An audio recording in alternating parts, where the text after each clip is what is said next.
Hello, everyone, and thank you for joining us for the program Graphic Novels Beyond Superheroes. Before we start, I want to mention that all our programs, both virtual and in person, can be found in our program guide, the 19. These are available at all of our branches, and it's available on our website next to our event calendar. We have all sorts of fun in-person programs and some virtual programs, such as this one. Yeah.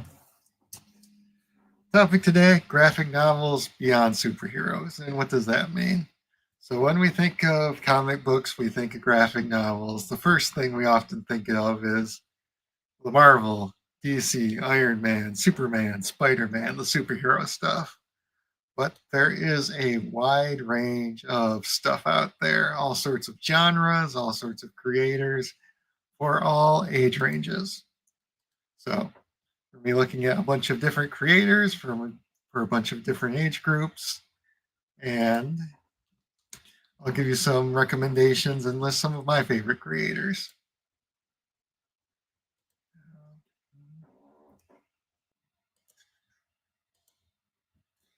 Now, the first question before we start is, what's the difference between a comic book, a graphic novel, and manga? And you'll get lots of different answers from lots of different people, but here is my definition. I see a comic book as a single issue story, maybe part of a larger story, typically something you would buy at a comic book store for a few dollars. Graphic novels are a bit longer, and sometimes are collections of comic books. About 6 would fit into a regular sized graphic novel. And usually they contain a whole story or part of a story. So graphic novels are just kind of collections of comics, or they're written as a graphic novel, written to be released in that larger format. And then manga traditionally are comics from Japan, written left to right. So you start from what you would think of as the back of the book and read forward. As they've become more popular, they don't come just from Japan. People from other countries, including the US, has chosen to draw on that anime style and also publish their works from left to right. So we're going to be covering all 3 types in our program today. So let's get started. Now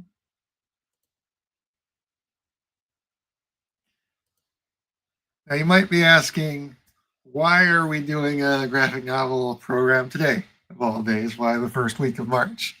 It is actually Will Eisner week this week. And it's a week that encourages us to read and experience and dream in graphic art.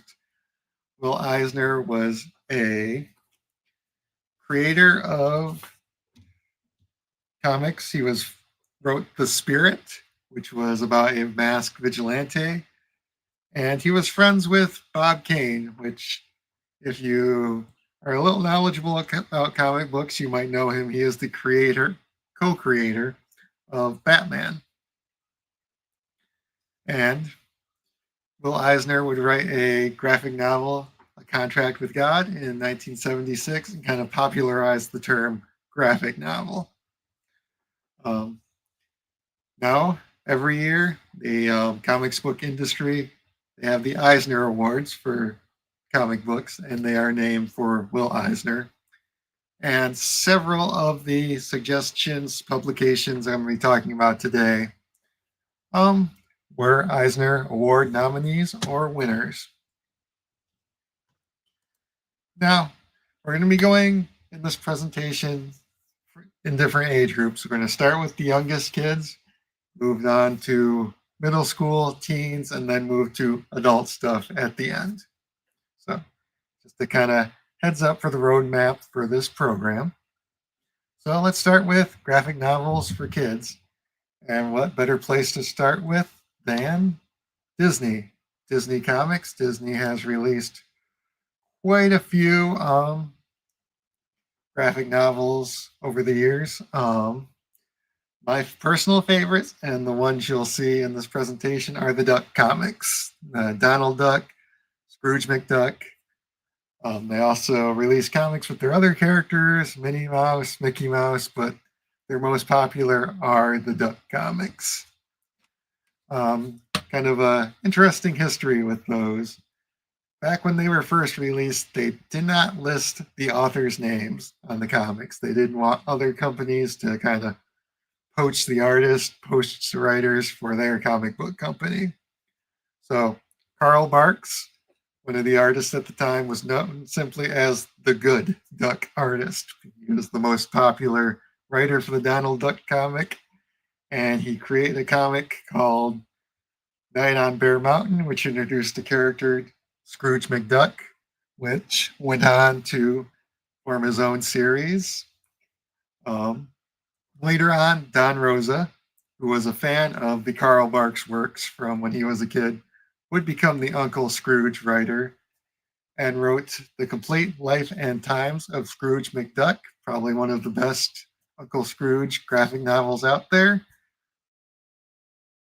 Great, fantastic, covers Scrooge's life from early on until, I guess you'd say, present day. And then many of the comics, these graphic novels written by Carl Barks and Don Rosas, were adapted for television in the DuckTales cartoons, both the ones from when I was a kid in the late 80s, early 90s, and the reboot that came out, I want to say, late 2010s. Both are excellent, great adventure stories for all ages, humor, fun. So a great place if you have a young kid who wants to read graphic novels, wants to read comics. However, the popular stuff in the branches nowadays are the Pokemon, Dogman, and those type of graphic novels. Investigators is another one. So Pokemon Adventures has been coming out since Pokemon debuted in the early 90s. It's very long running, has stories from the old Red and Blue Ash generation from when I was a kid up to present day Scarlet and Violet. So no matter what era of Pokemon your kids are a fan of, there are Pokemon graphic novels for that generation debuting the Pokemon that showed up there. So any kids have any interest in Pokemon, it is a great graphic novel series for kids. Similar vein, Nintendo has also put out graphic novels for other popular series. There's a Kirby graphic novel series and an Animal Crossing graphic novel series, also great for kids. Dogman is extremely popular. We can't keep it in the branches. It's checked out very frequently. They put out a movie last year. It is written by Dave Pilkey and is actually a spin-off from the Captain Underpants books, which are also extremely popular. It's a fun series and kids love them. You can't go wrong with Dogman. And then Investigators is another kind of long-running graphic novel series for kids and focuses on a pair of alligator detectives. So fun little stories. Kids love all three of these and very popular in the libraries and the branches. And then we have graphic novel adaptations from children's book series. So the Babysitter's Club, you can get graphic novel, comic book editions of the old stories from when we were younger. And then this has gone on. So Wings of Fire, which is a relatively newer book series compared to the rest, also has a graphic novel adaptation. Animorphs, Goosebumps. So these are fantastic because they're a great entryway into reading chapter books. So say your kid is reading the Animorphs graphic novels. There's 6 of them out right now. They love them. It's a great story. They want to find out what happens next. Instead of waiting 3 months for the next graphic novel to release, there are about 50 some chapter books that continue the story that are accessible and available. So if they get really interested in the story, they'll be eager to dive into the actual books that these are adapted from. So same thing with Babysitter's Club, Babysitter's Little Sister, which is for younger audiences, and Goosebumps. There are hundreds upon hundreds of Goosebump chapter books out there. So if you can get them interested through comic books, graphic novels, there's a strong chance they'll continue it reading into actual chapter books. And then moving up to kind of the middle school age, we're going to talk about Raina Telgemeier. And she actually started her graphic novel career writing those Babysitter Club adaptations we talked about on the last slide. And these focus on slice of life, school drama focused around middle school, high school, early teen. They are somewhat biographical. She draws on her own life. She stated characters in these books are based from characters she knows. And you can see on a couple of these books that Golden E, those were Eisner Award-winning books. She is an award-winning author. She's put out 6 of these books in addition to the Babysitter Club books that she has adapted. So also extremely popular with middle school aged kids, and I would highly recommend them. All very well written books. All right, so now we're going to move up to an age group. We're going to talk about graphic novels for teens now. And we're going to jump in with some books about teen protagonists coming from all sorts of different genres. We have Heartstopper, written by Alice Osman, a British author, and this is an LGBT teen romance. I believe it has about 8 volumes out so far, and it has a Netflix series adaptation. Very popular and a very well-written series. Then we have Clementine, and this is actually a spin-off of an adult graphic novel series, The Walking Dead, or to be more specific, it's an adaptation of the video game adaptation of The Walking Dead. Clementine debuted in the Telltale video game series that was based on The Walking Dead, and this graphic novel follows her and a group of teens as they attempt to survive the zombie apocalypse. And then we have Dragon Hoops by Jean Moon Yang. And this is actually a nonfiction story that follows a high school varsity basketball team as they seek to become the California state champions. And it's kind of interesting here. So I say it's nonfiction, but the author was not a player on the basketball team. He was a teacher at the school observing this team as they went through the trials and tribulations of getting to state. And he was so inspired by this team's journey that he turned it into a graphic novel. So highly recommend all 3 of these. And then, as we mentioned, in the kids' books, they have chapter books that were adapted into graphic novels. Same thing for teens. We have classic books that have been made into graphic novels. So things nonfiction, Anne Frank's Diary, to dystopias like Brand New World, Frankenstein, The Odyssey, Romeo and Juliet. And much like with the kids' books, these are excellent in getting interest in these stories, so they may read the actual novels behind these. Not to date myself too much, but when I was a kid, they had what were called the Great Illustrated Stories, and these were adaptations of classic books written for a younger audience and with pictures on every other page. And it's how I first read Dracula and many other classic books.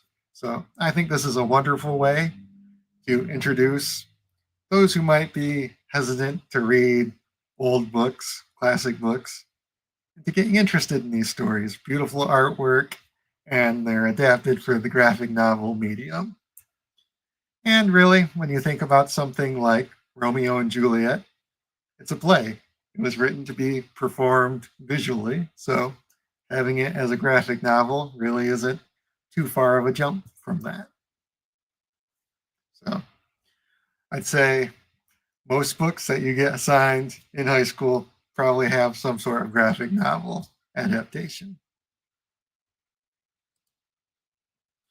And then we're going to jump into manga for teens.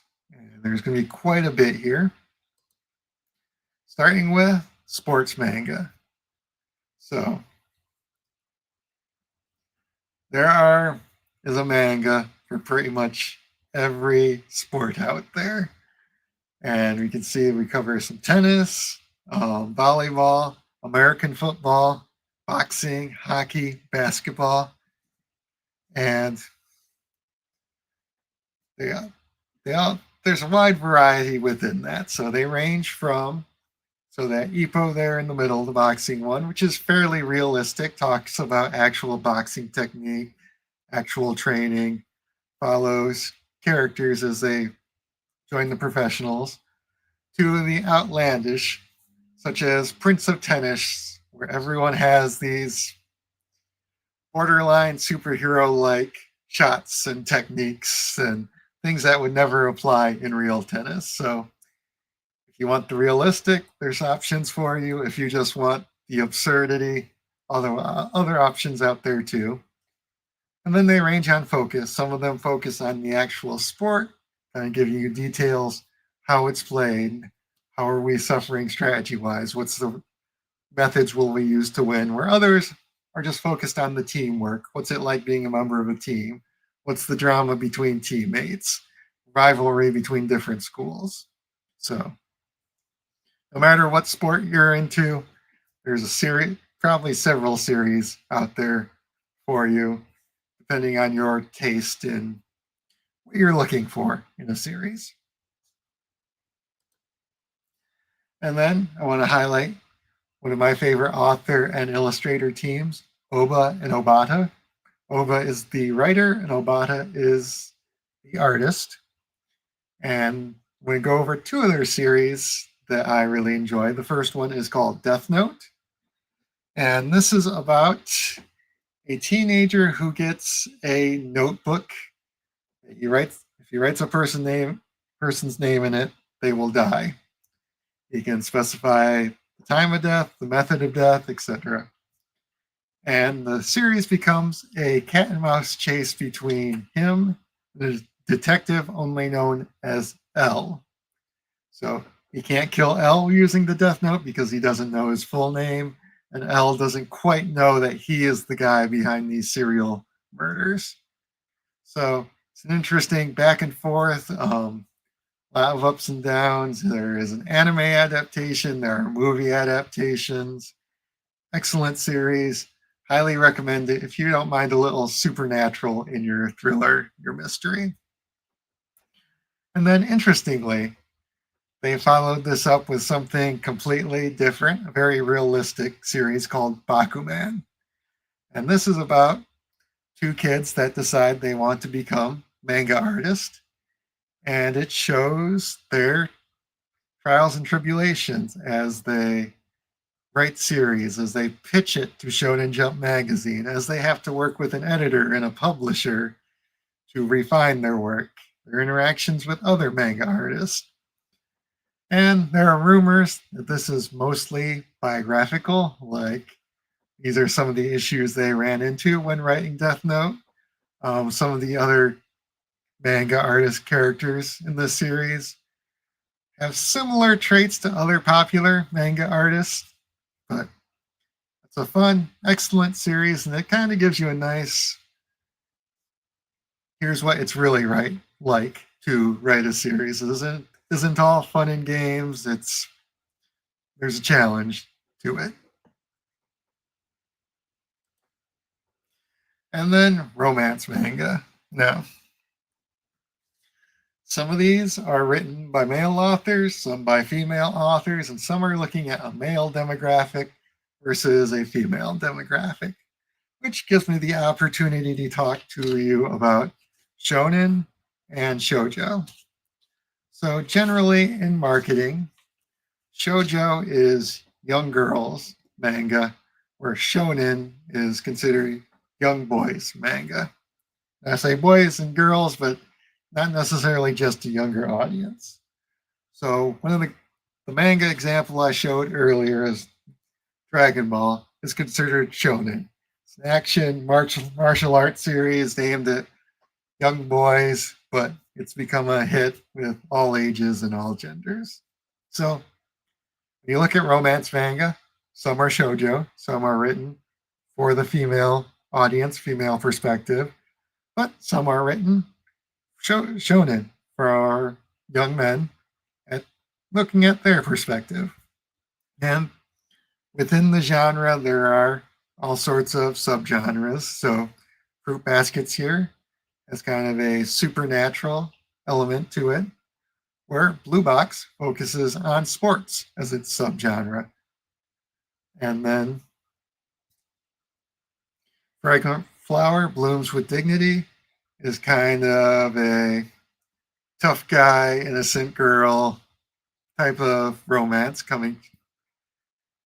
And then Comey Can't Communicate is written from the male perspective, starting a romance with a classmate who has trouble expressing herself. So all kinds of subgenres within the romance main genre and all sorts of target audiences. All right. And now we're going to move on to the stuff for adults. When I say for adults, I don't mean these all have nudity and extreme violence, although some of them have elements of that. These are generally aimed at adult audiences with their subject matter, with their writing, etc.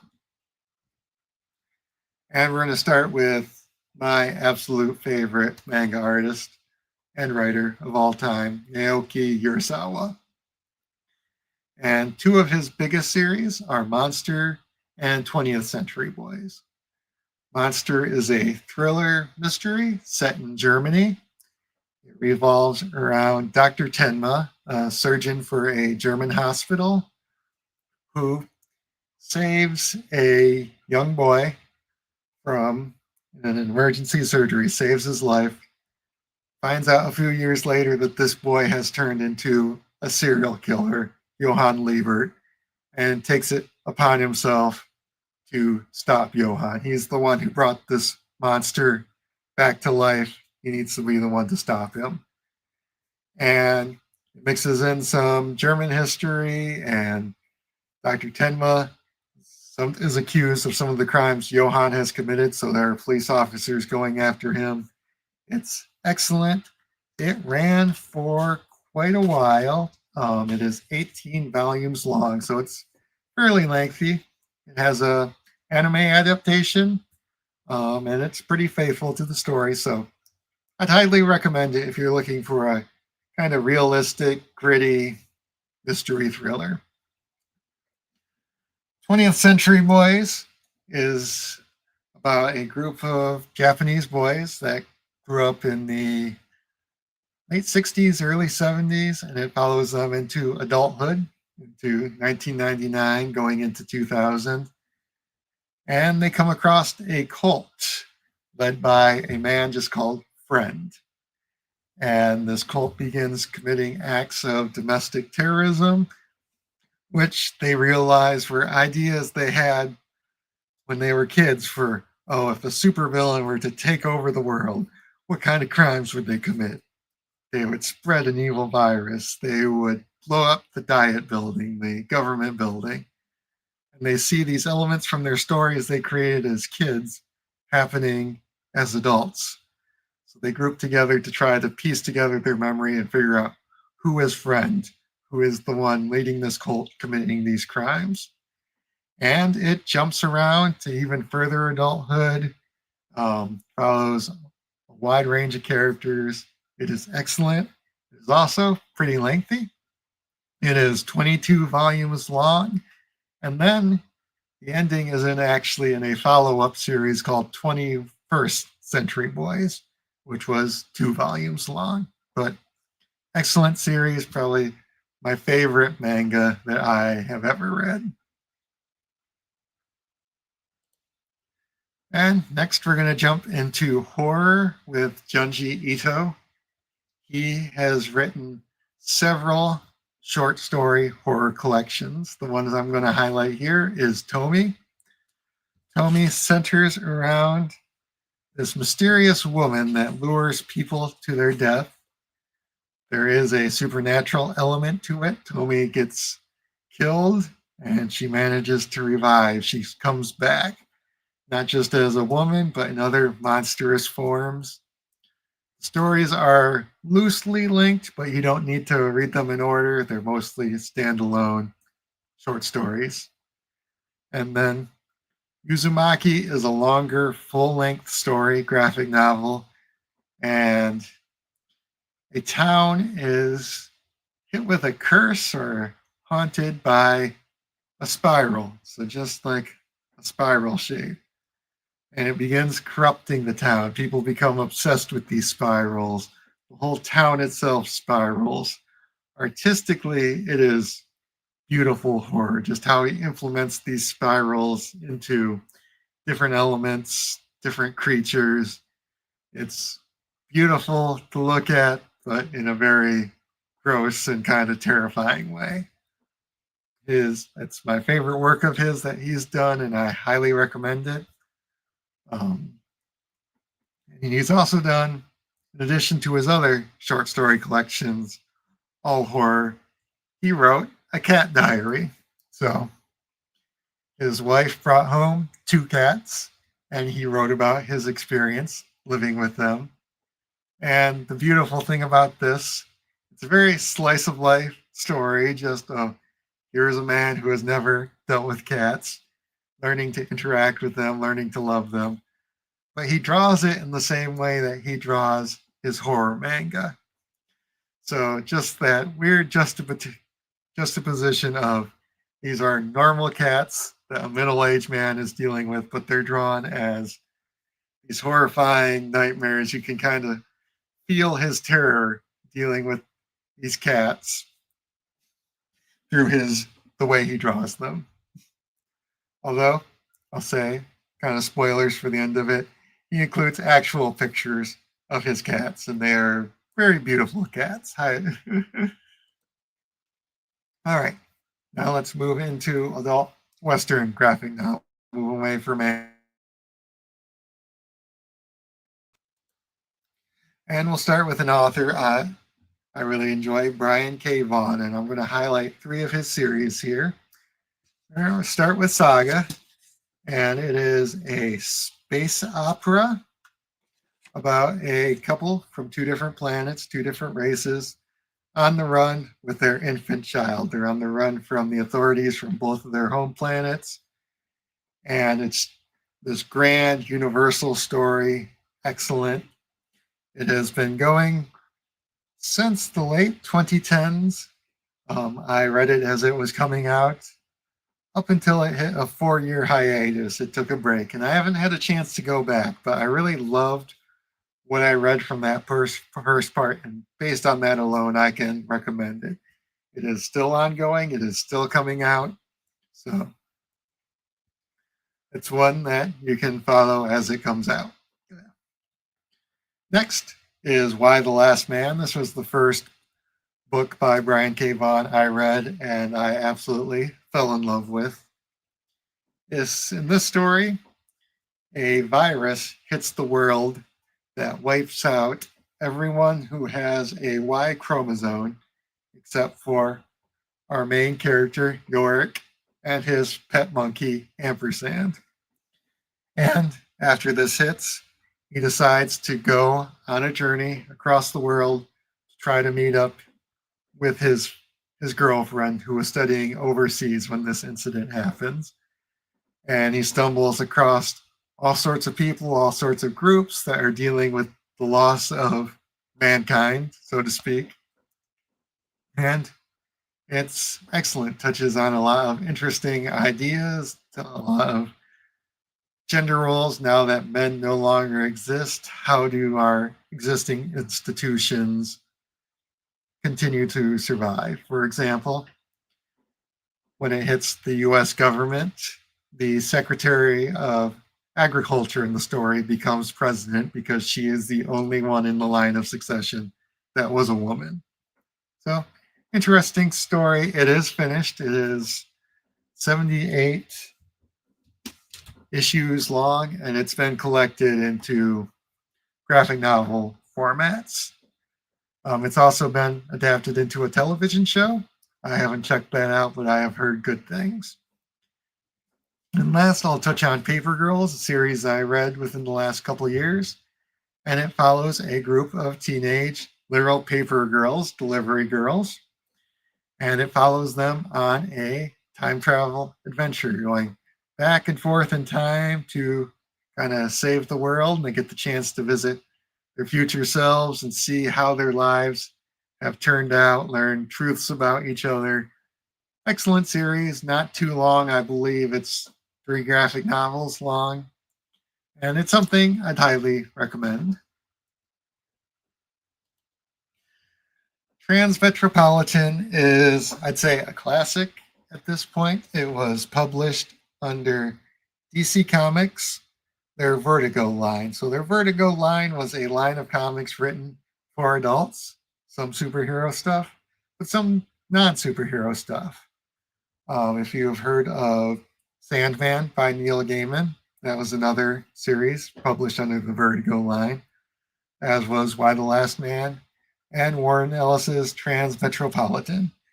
And this follows a gonzo journalist, kind of like Hunter S. Thompson. This guy is named Spider Jerusalem, as he is pulled out of retirement and asked to do some reporting in the city, a futuristic, pretty dystopian version of the US.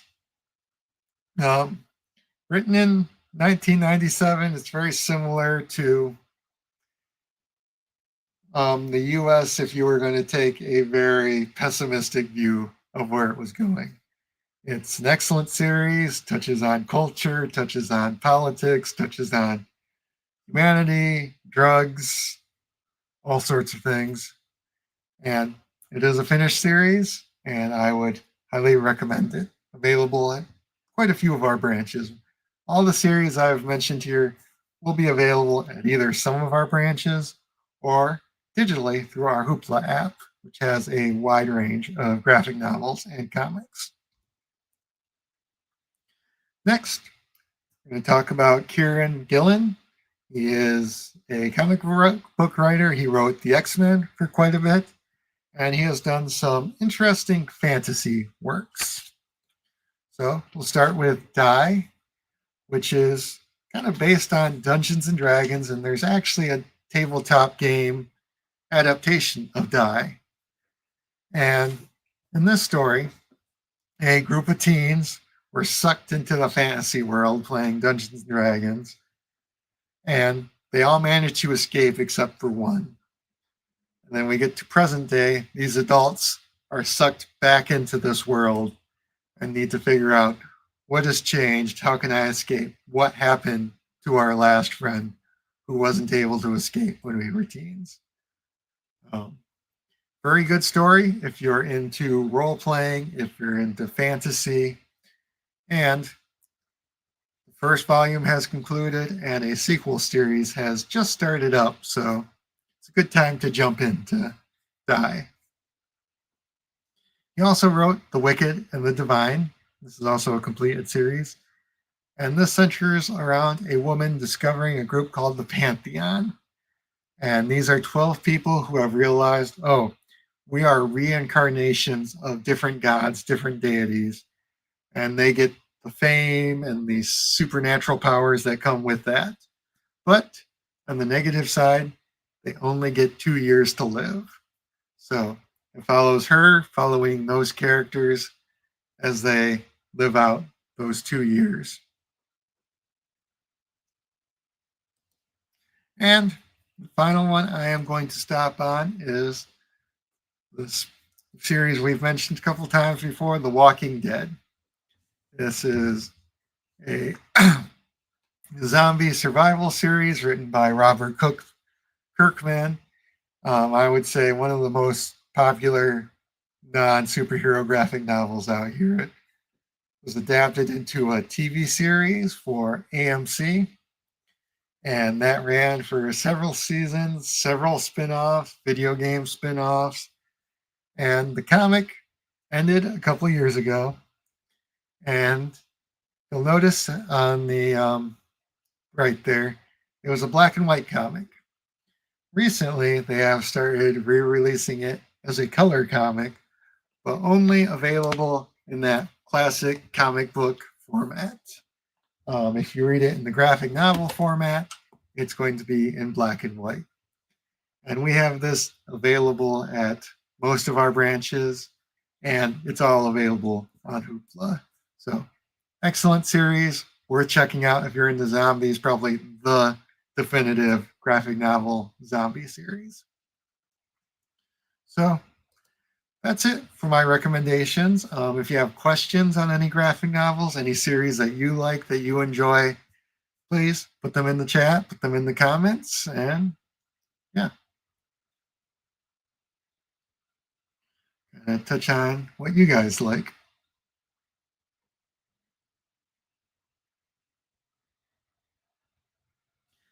And then while we do that, I'll mention a trick to finding graphic novels, comics in the library.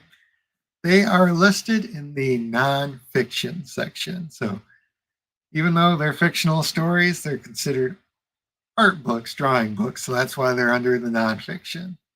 And the number you're going to be looking for on that is 741.597 for graphic novels. And usually manga ends 741.595. Then the letter here is just going to be the name of the artist, the last name of the artist, the first letter of their name. So in this case, Toriyama. Now, younger graphic novels, you're going to see a J before them for juvenile, and those will have their own section too. So if you're looking for comic books in the library, look for 741.595 or 597. And then if you're looking for them on our Hoopla app, there is a comic book tab, and it will take you, you can search by publisher, you can search by age group, you can search by genre, and there is a wide range of comics and graphic novels available on Hoopla. My pro tip for using comic book on Hoopla is to see how many issues come in each collection. For example, there's a Walking Dead checkout on Hoopla that contains the first 48 issues. So a lot of bang for your 6 checkouts. However, I've also seen single issues listed where if you check out that single issue, that is one of your 6 monthly checkouts. So definitely see if you can find the collection that contains the most comic for your checkout. So thank you all for joining me this evening. And I hope you got some nice graphic novel recommendations. And don't forget, you can always ask our library staff what they enjoy. They all have their personal taste and their personal recommendations. So thank you and have a good night.